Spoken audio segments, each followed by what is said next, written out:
আসসালামু আলাইকুম রহমতুল্লাহি ওবরাকাতুহ ইন্নাল হামদুলিল্লাহ ওয়াসসালাতু ওয়াসসালামু আলা রাসূলিল্লাহ ওয়া বা'দ। প্রিয় দর্শক শ্রোতা, আশা করি আল্লাহ রাব্বুল আলামিন আপনাদের সকলকে ভালো রেখেছেন। আলহামদুলিল্লাহ, রব্বে করিমের দয়ায় আমরাও ভালো আছি। আপনাদের সকলকে আন্তরিক প্রীতি ও মোবারকবাদ জানিয়ে শুরু করছি এটিএন বাংলার নিয়মিত আয়োজন আরএফএল উডিডোর প্রেজেন্টস ইসলামী সওয়াল ও জবাব, powered by Islami bank Bangladesh PLC. অনুষ্ঠানের আজকের পর্বে আপনাদের সঙ্গে আছি আমি নিজাম বিন মুহিব। প্রিয় দর্শক, আমরা প্রতি পর্বেই একজন বিদগ্ধ স্কলারকে আমন্ত্রণ জানাই এবং তার কাছ থেকে কোরআন এবং সুন্নাহর আলোয় আলোকিত হওয়ার চেষ্টা করি। আজকেও যথারীতি আমাদের আমন্ত্রণ গ্রহণ করে স্টুডিওতে এসেছেন বাংলাদেশের খ্যাতিমান স্কলার, অগণিত আলেমের উস্তাজ ফদিলাতুশ শেখ ডক্টর শহীদুল ইসলাম বারাকাতি। আসসালামু আলাইকুম ওয়া রাহমাতুল্লাহি ওয়া বারাকাতুহু। ওয়ালাইকুম আসসালাম ওয়া রাহমাতুল্লাহি ওয়া বারাকাতুহু। হাইয়াকাল্লাহ উস্তাজ, কেমন আছেন? আল্লাহুম্মা হাইয়িক, শুকরান, আলহামদুলিল্লাহ। আপনাকে আমাদের আজকের আয়োজনে স্বাগত জানাচ্ছি। ওয়েলকাম। প্রিয় দর্শক, স্ক্রিনে প্রদর্শিত নাম্বারে আমাদেরকে প্রশ্ন করবেন ইনশাআল্লাহ। আমরা শেখ, আপনি অনুমতি দিলে আমরা প্রশ্ন উত্তরে চলে যাই ইনশাআল্লাহ। ইনশাআল্লাহ।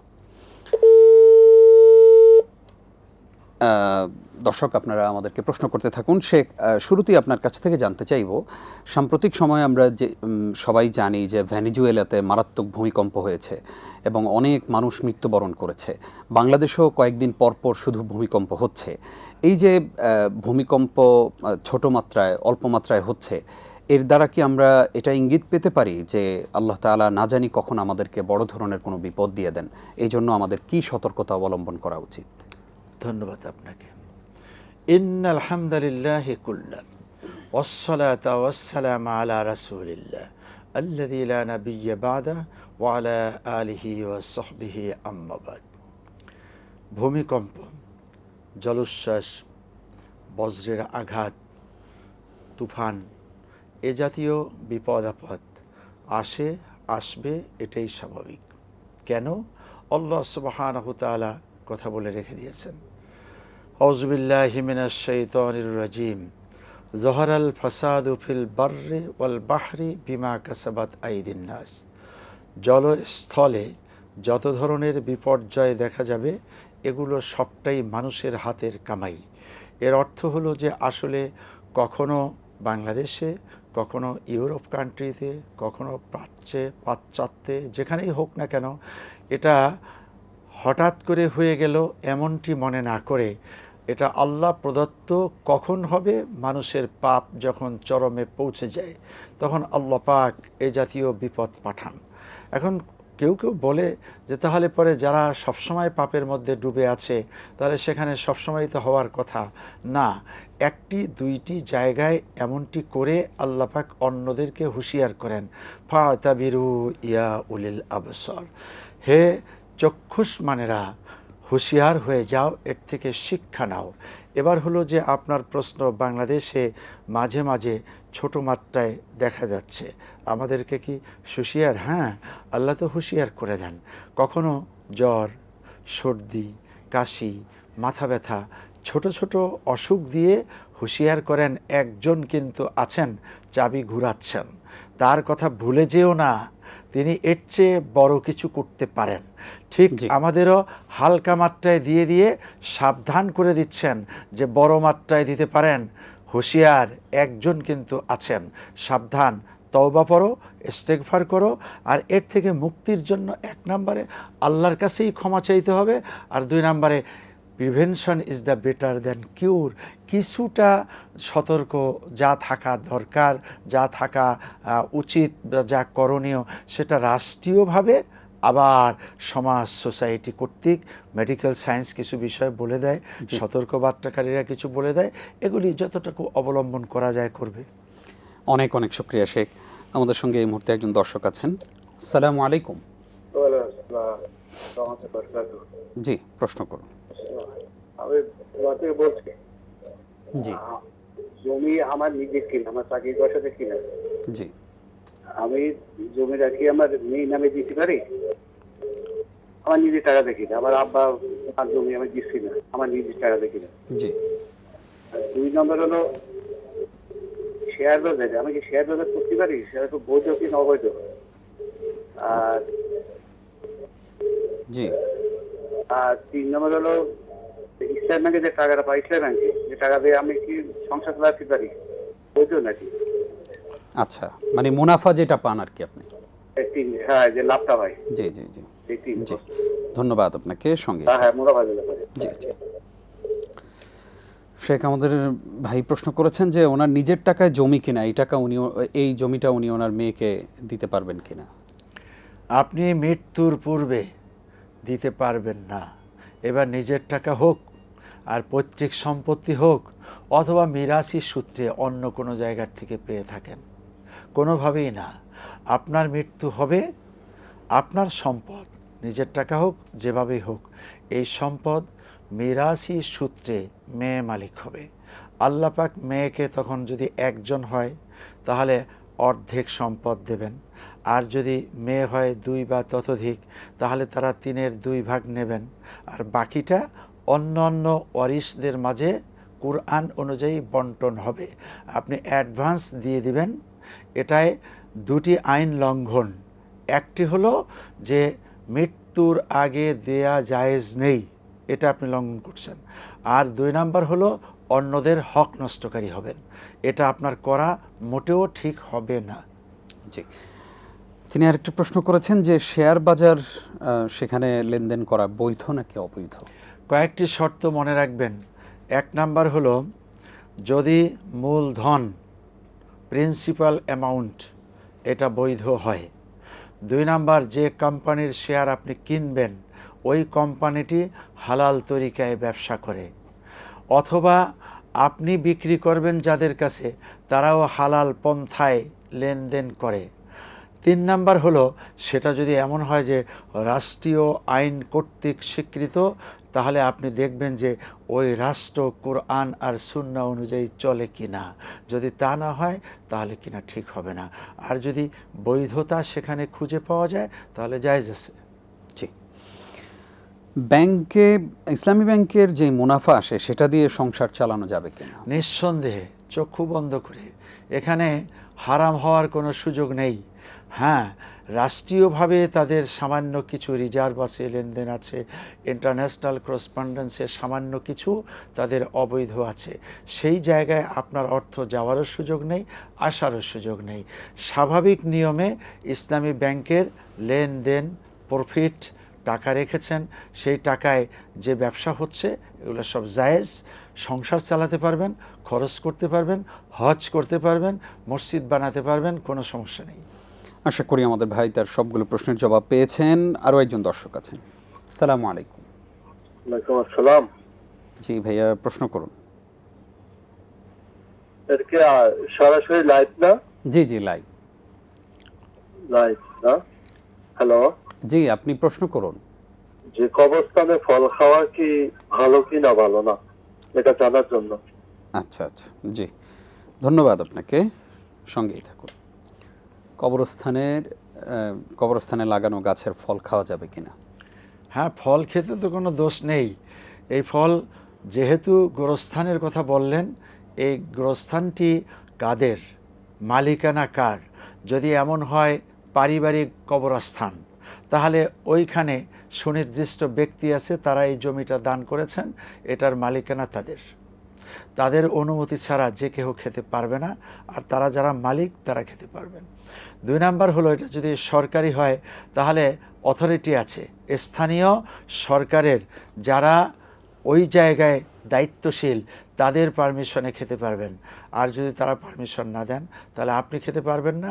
আর সরকারের অথরিটি যারা, তারা সরকারি বস্তুকে সরকারি পদ্ধতিতে নিলামে বিক্রি করে সেখান থেকে তিনি ভোগ করতে পারেন, অথবা এটা সরকারি কোষাগারে জমা দিবেন, সেখান থেকে তিনি নেবেন।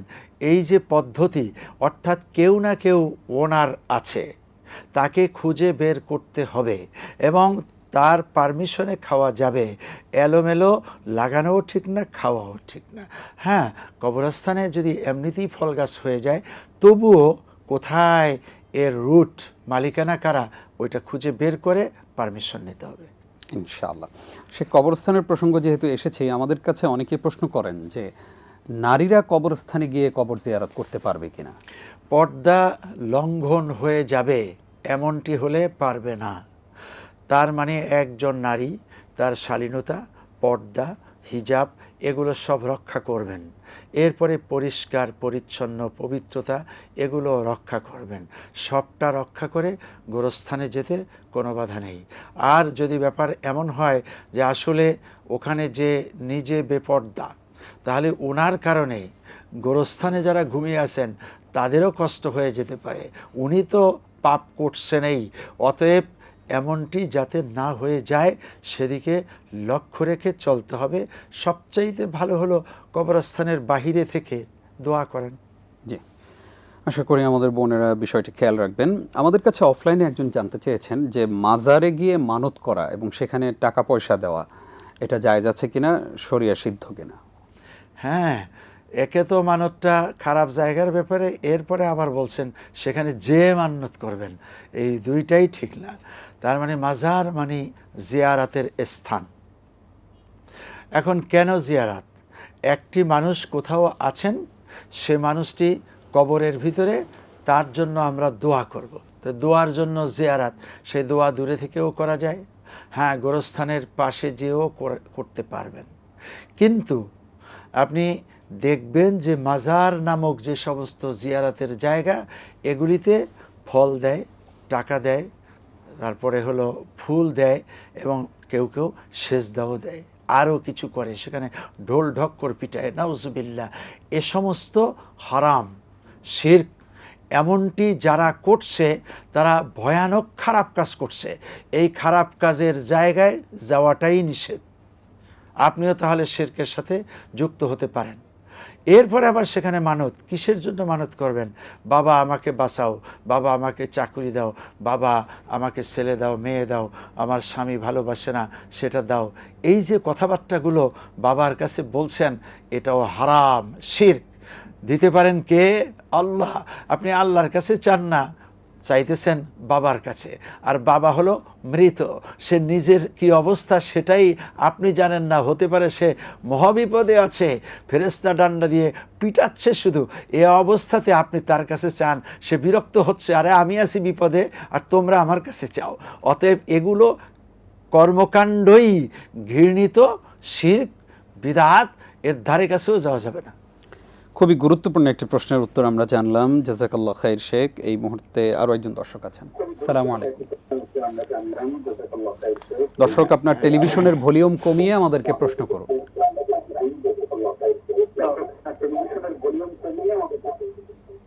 আসসালামু আলাইকুম। ওয়ালাইকুম আসসালাম।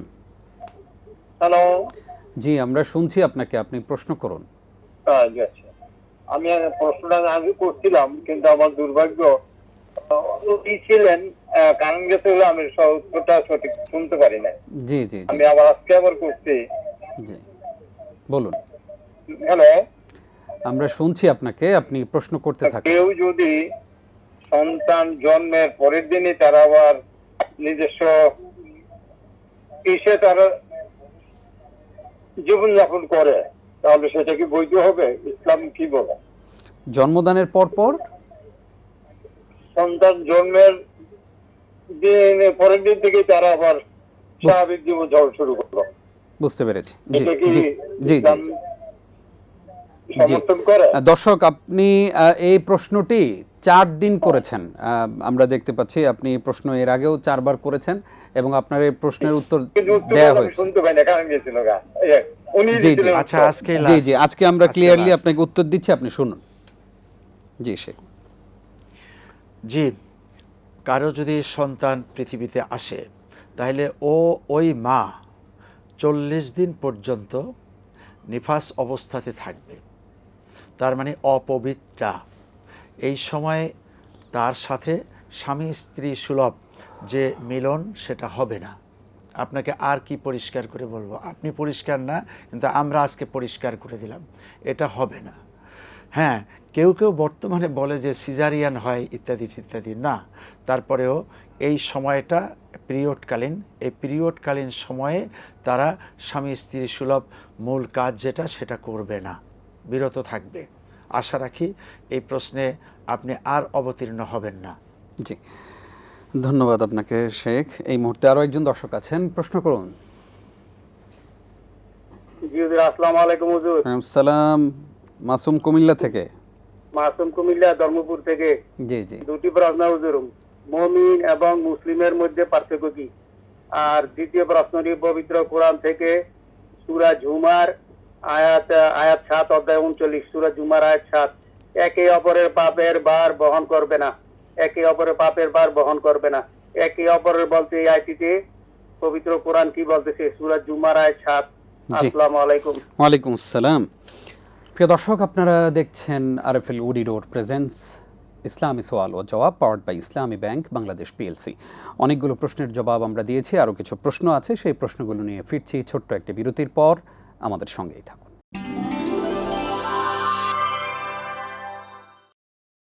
প্রিয় দর্শক, আপনাদেরকে আরও একবার স্বাগত জানিয়ে শুরু করছি এটিএন বাংলার নিয়মিত আয়োজন আরএফএল উডি রোড প্রেজেন্টস ইসলামী সওয়াল ও জবাব, powered by Islami bank Bangladesh PLC.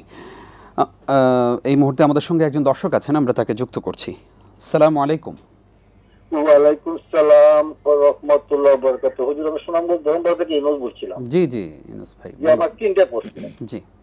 প্রথম প্রশ্নটা হলো, কখন মানুষের ঈমান এবং আমল আর কোনো উপকার আসবে না? জি। 2 নম্বর প্রশ্ন হলো, কোন কাজের মাধ্যমে মৃত ব্যক্তিরা উপকৃত হয়? আর 3 নম্বর প্রশ্ন হলো যে কোন ব্যক্তি কোন মুমিন জ্ঞানী এবং কেন? জি জি। কোন মুমিন জ্ঞানী এবং কেন? ও আচ্ছা, জি, ধন্যবাদ আপনাকে, আমাদের সঙ্গেই থাকুন। শেখ আমাদেরকে একজন প্রশ্ন করেছেন, মুমিন ও মুসলিমের মধ্যে পার্থক্য কি? হাদিস শরীফে এসছে, আল ফারকু বাইনাল মুমিনি ওয়াল কাফিরে তরকুস সালাহ। মোমেন আর কাফেরের মধ্যে পার্থক্য হলো নামাজ ছেড়ে দেওয়া। স্বেচ্ছায় সজ্ঞানে যারা নামাজ ত্যাগ করে তারা আর কাফেরের মধ্যে কোনো পার্থক্য নেই। এইটা হলো হাদিস দ্বারা স্বীকৃত কথা। এরপরে কাফের শব্দের অর্থ হলো অস্বীকারী, কাফের শব্দের অর্থ কিছু বস্তুকে ঢেকে দেওয়া, কাফের শব্দের অর্থ হলো অন্ধকার। আর মোমেন তিনি স্বীকার করেন, তার মানে আল্লাহকে মানেন। আর কাফের আল্লাহকে মানে না। এই যে মানার না মানার ভিতরে ছোট হোক বড় হোক, ধরুন কেউ কোরআনের একটি আয়াত মানে না, কোরআনের একটি শব্দ মানে না, কোরআনের একটি ছোট্ট বিধান মানে না, আল্লাহর ছোট্ট একটা হুকুম মানে না, এর যেটাই হোক না কেন সে কাফের হয়ে যাবে। আর যিনি মোমেন তিনি এগুলো মানবেন। জি। আরেকটি প্রশ্ন ছিল ওনার, যে সূরা জুমারের 7 নম্বর আয়াতে আল্লাহ তাআলা বলেছেন যে তোমরা একে অন্যের পাপ কখনো বহন করবে না কিয়ামতের দিন। তো এই একে অপরের মানেটা কি? আয়াতটি হলো, ওয়ালা তাজিরু ওয়াজিরাতু ওয়িজরা উখরা। একজনের বোঝা আর একজন বহন করবে না, এটা স্বাভাবিক। একে অপর বলতে একেবারে প্রত্যেকেই, আপনার ছেলে, আপনার মেয়ে, আপনার স্ত্রী, প্রত্যেকেই যে যে আমল করবে, ভালো হলে ভালো পাবে, মন্দ হলে মন্দ পাবে। আপনার পাপের বোঝা আদালতে আখিরাতে আপনার ছেলেও নেবে না, মেয়েও নেবে না, স্ত্রীও নেবে না, এবং আপন যত লোক বলতে পারেন কেউ আপনার বোঝা বহন করতে আসবে না, সকলেই সেখানে অপর হয়ে যাবে। ইয়াউমা ইয়াফিরুল মারউ মিন আখিহি ওয়া উম্মিহি ওয়া আবিহি ওয়া সাহিবাতি ওয়া বানিহি লিকুল্লি ইমরিইম মিনহুম ইয়াউমাইযিন শাআনুন ইউগনি। একেবারে এই আয়াতের ব্যাখ্যায় আল্লাহ পাক অন্য অনেকগুলো আয়াত দিয়ে বলে দিয়েছেন, সেদিন ছেলে দূরে সরে যাবে, বাবা দূরে সরে যাবে, স্ত্রী স্বামীর পরিচয় দিবে না, স্বামী স্ত্রী পরিচয় দিবে না, প্রত্যেকেই যার যার ইয়ানফসি করতে থাকবে। জি, আশা করি আমাদের ভাই তার উত্তর পেয়েছেন। এই মুহূর্তে কে আছেন দর্শক, প্রশ্ন করুন। আসসালামু আলাইকুম। ওয়ালাইকুম আমি আসসালাম। নাজমুল হুদা বলছি। জি জি বলুন। আমার প্রশ্ন হচ্ছে, সালাতে যদি একটি সিজদা কোণ দিয়ে যদি উঠে দাঁড়ানো হয় তাহলে করণীয় কি? জি, ধন্যবাদ আপনাকে, সঙ্গেই থাকুন। আমাদেরকে একজন প্রশ্ন করেছেন যে পালিত সন্তান, যে সন্তানকে উনি পালক এনেছেন, সেই সন্তানের জন্ম নিবন্ধন অথবা সার্টিফিকেট এই সব কিছুতে ওনার নামটা বাবার নামের স্থানে দেয়া যাবে কিনা? যদি বাবার কোনো পরিচয় খুঁজে না পাওয়া যায় তাহলে তো দিতেই হবে, কেউ না কেউ তার পরিচয় দিবেন, আর সে ভিত্তিতে ছেলেটি বেড়ে উঠবে, রাষ্ট্রীয় বিভিন্ন কাজে অংশগ্রহণ করবে। হতে পারে এই সন্তান ঘুমিয়ে আসে শিশুর পিতা, সব শিশুরই অন্তরে, একসময় সে যে সেনাপতি হবে না, রাষ্ট্রনায়ক হবে না, কে বলেছে? হতেই পারে। অতএব জন্ম নিবন্ধনে এই বাবার নাম দেয়া জায়েজ আছে, কিন্তু শরীয়তে আরেকটা বিধান মনে রাখতে হবে, সেটা হলো বাবার সম্পদের সে মালিক হবে না, অর্থাৎ মিরাজ পাবে না। মায়ের সাথে তার পর্দা করতে হবে। যদি মায়ের দুধ না খায়, দুধ মা হয়ে গেলে তাহলে আর পর্দা করতে হবে না, আর না হয় এই মায়ের সাথে বড় হলে পর্দা করতে হবে। আর জন্ম নিবন্ধনে পরিচয় দিতে কোনো বাধা নেই, যদি তার ন্যায্য লিগ্যাল বাবা খুঁজে না পাওয়া যায়। জি, অনেক সুন্দর করে আমরা জবাবটি পেয়েছি। এই মুহূর্তে আরও একজন দর্শক আছেন, প্রশ্ন করুন। দর্শক, আসসালামু আলাইকুম। ওয়ালাইকুম আসসালাম। হুজুর, আমি ঢাকা থেকে বলছিলাম। আমার জি। দুইটা প্রশ্ন হুজুর। জি বলুন। আমার প্রথম প্রশ্ন হইতেছে হুজুর, জাকাতের টাকা কি সারা বছর রাইখা দেয়া যাবে কিনা? যেমন ধরেন কেউ কলেজে ভর্তি হতে পারতেছে না, তারপর আবার বিভিন্ন সমস্যা আছে, সেক্ষেত্রে কি জাকাতের টাকাটা সারা বছর রেখে দেয়া যাবে? আচ্ছা। আর আমরা যদি 2 রাকাত 4 রাকাত নামাজে 2 রাকাতের পরে আত্তাহিয়াতু পড়তে ভুলে যাই, সেক্ষেত্রে 3 রাকাতের বা 4 রাকাত দিয়ে মনে হলো তখন কি সাহু সিজদা দিতে হবে না নামাজটা আবার পুনরায় পড়তে হবে? এই আচ্ছা, একটা প্রশ্ন। জি জি জি, এই দুটো প্রশ্ন। ধন্যবাদ আসসালামু আপনাকে। আলাইকুম। ওয়ালাইকুম আসসালাম। একজন প্রশ্ন করেছেন শেখ যে কখন মানুষের ঈমান আছে এটা বোঝা যায় এবং ঈমান চলে যায় এটা বোঝা যায়?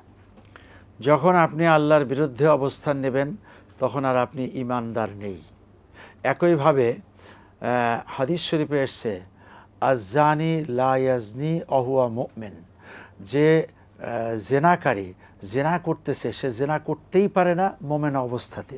তাহলে বোঝা গেল যে জেনা অথবা এই জাতীয় কবিরা গুনাহ যখন যিনি করবেন তখন তার ভিতরে ঈমান নেই। আর যদি ঈমান থাকে এই অবস্থাতে এ পাপ করতে পারে না।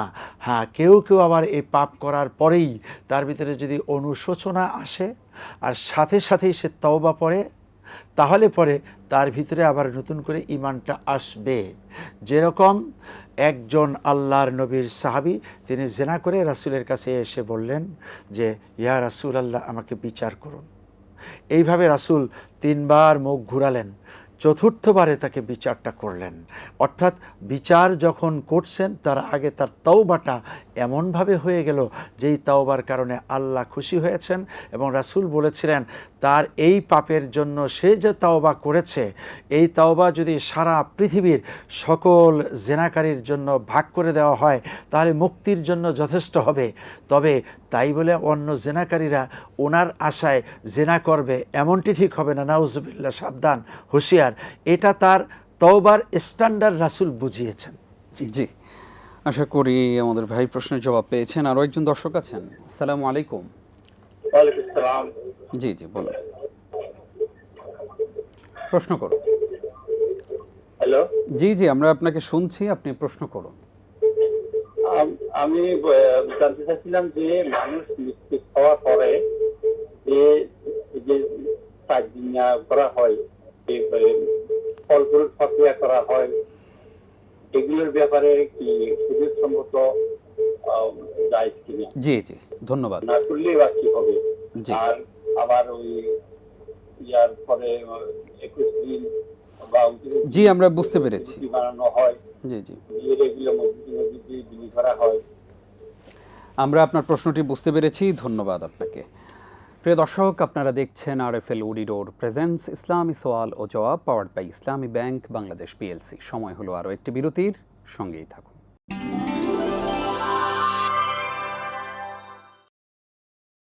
আরও একবার স্বাগত। প্রিয় দর্শক, দেখছেন আরএফএল উডিডোর প্রেজেন্স ইসলামী সওয়াল ও জবাব, powered by Islami bank Bangladesh PLC. আমাদেরকে একজন প্রশ্ন করেছেন যে কোন কাজের কারণে মৃত ব্যক্তি উপকৃত হয়? সকল নেক আমলের কারণে। রাসূল সাল্লাল্লাহু আলাইহি ওয়াসাল্লাম বললেন, কুল মা কুনতু বিদআম মিনার রাসূল। হে রাসূল, পৃথিবীর মানুষদেরকে আপনি জানিয়ে দিন আমি প্রথম রাসূল না, আমার আগেও রাসূল এসেছিল। অতএব রাসূলের পরিচয় দিয়ে আমি অমকের নাতিন অথবা ছেলে বা মেয়ে, এই পরিচয়ে কাজ হবে না, দরকার হবে আমলের। অতএব আমল যদি ভালো হয়, সে 5 ওয়াক্ত নামাজ ঠিকমতো পড়েছে, রোজা রেখেছে, হজ করেছে, জাকাত দিয়েছে, সত্য কথা বলেছে, মানুষের হক নষ্ট করেনি, পৃথিবীর কোনোভাবে ধোঁকা কাউকে দেয়নি, এই সকল দিক থেকে ভালো আমল, তাহলেই তার মৃত্যুর পরে জান্নাতের রাস্তা প্রশস্ত হয়ে যাবে, বেহেশতের সকল খাবার কবরের ভিতরে হাজির হয়ে যাবে। জি, এই মুহূর্তে আমাদের সঙ্গে একজন দর্শক আছেন। দর্শক, প্রশ্ন করুন। জি, আপনার টেলিভিশনের ভলিউম কমিয়ে আমাদেরকে প্রশ্ন করুন।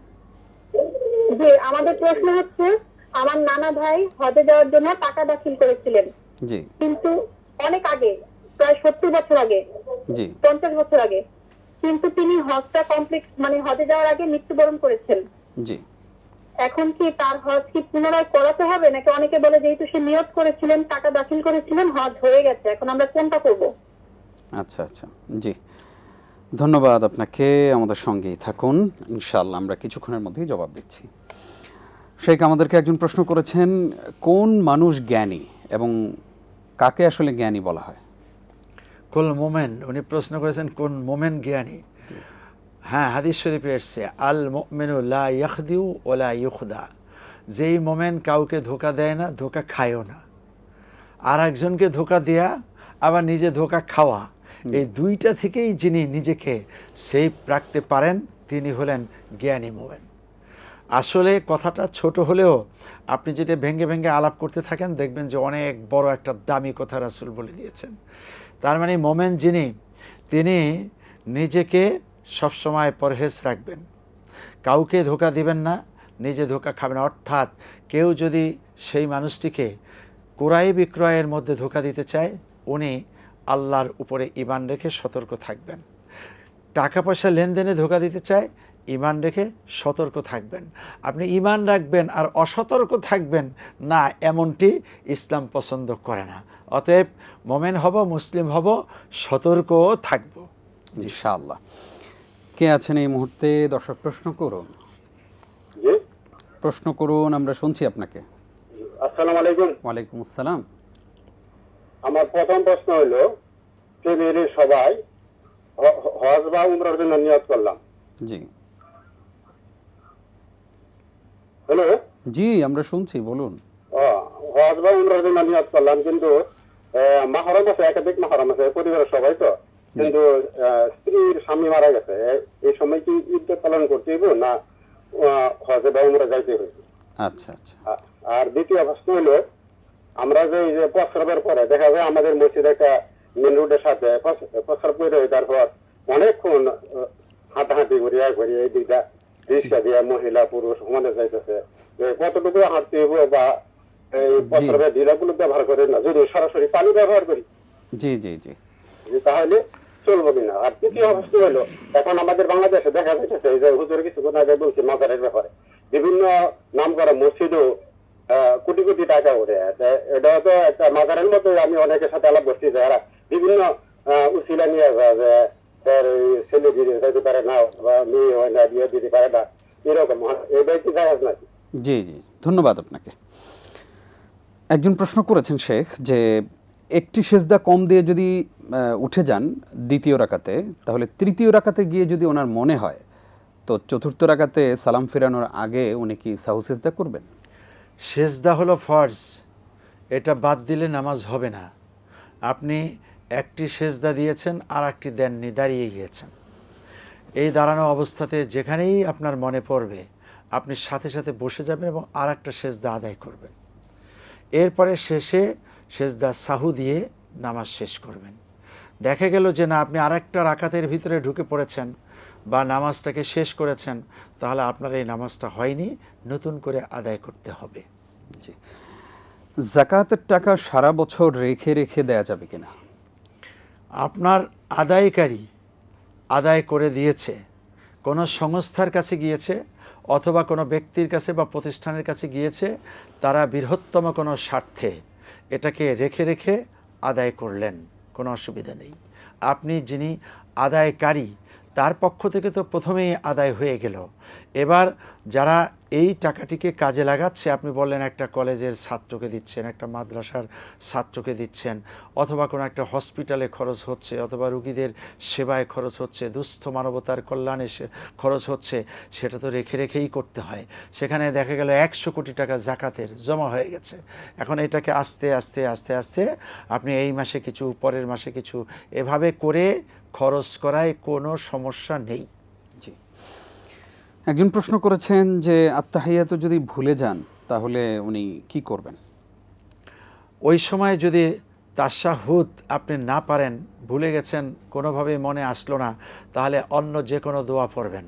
যেমন আপনি পারেন এই দোয়া যে আলহামদুলিল্লাহি রাব্বিল আলামিন আর রহমানির রহিম মালিক ইয়াউমিদ্দিন পারতেছেন, আবার পারতেছেন অন্য কোনো সুবহানাল্লাহি বিহামদিহি সুবহানাল্লাহিল আযীম, এ জাতীয় কোনো তাসবিহ যদি আপনার জানা থাকে, যেই তাসবিহর মধ্যে আল্লাহ পাকের প্রশংসা আছে, এমন তাসবিহ পাঠ করে আপনি ওই সময়টুকুন পর্যন্ত অপেক্ষা করে এরপরে আপনি সালাম ফিরাবেন।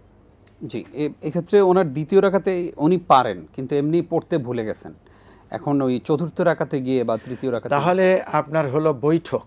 জি, মানে 2 রাকাতে একবার বসা দরকার ছিল, 3 রাকাতে বসা দরকার ছিল, এমন যদি হয় তাহলে প্রায় আপনি 2 রাকাতে বসতে পারেননি, ভুলে গিয়েছেন। ভুল ক্রমে এখানে বসাটা ছিল আপনার ওয়াজিব তরক করেছেন, আপনি স্বাভাবিক নামাজ চালিয়ে যাবেন, শেষে সেজদা সাহু দিবেন। জি, ইনশাআল্লাহ। মানুষ মৃত্যুর পরে এই যে আমাদের সমাজে 3 দিনা 40 এগুলো খাওয়ায়, এইগুলো কি জায়েজ কিনা? যদি কেউ না করে তাহলে তার গুনাহ হবে কিনা? কেন খাওয়াচ্ছেন? আপনি সারা বছর কেন খাওয়ান না? মৃত্যুর পরেই খাওয়াতে হবে, এটা আপনি কোথায় পেলেন?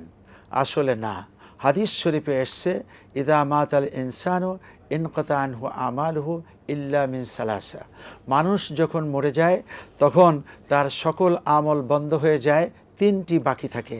একটা হলো as-সাদাকাতু জারিয়া, সদগায়ে জারিয়া, জনকল্যাণকর, পৃথিবীতে মানুষের কল্যাণের জন্য মসজিদ, মাদ্রাসা, এতিমখানা, সরাইখানা, রাস্তাঘাট, পোল, গাছপালা লাগিয়ে দেয়, এটা করেছেন, এটার আমল জারি থাকবে, কবরে শুয়ে শুয়ে পাবেন। 2 নাম্বার হলো ওয়ালাদুন সালিহ ইয়াদউ লা, নেক্সট সন্তান তৈরি করে রেখে গিয়েছেন, ওই সন্তান দোয়া করছে, আপনি সেই দোয়ার ফল পাবেন। 3 নাম্বার হলো যে ইলমুন ইউনতাফাউ বিহি, এমন ইলিম, এমন জ্ঞান পৃথিবীতে মানুষের কাছে বিতরণ করে গিয়েছেন, যেই জ্ঞান আসলেই চলছে মানুষ উপকৃত হচ্ছে, আপনি কবরে পাবেন। জাযাকাল্লাহ খাইর। শেখ, আমরা অনুষ্ঠান শেষ করব।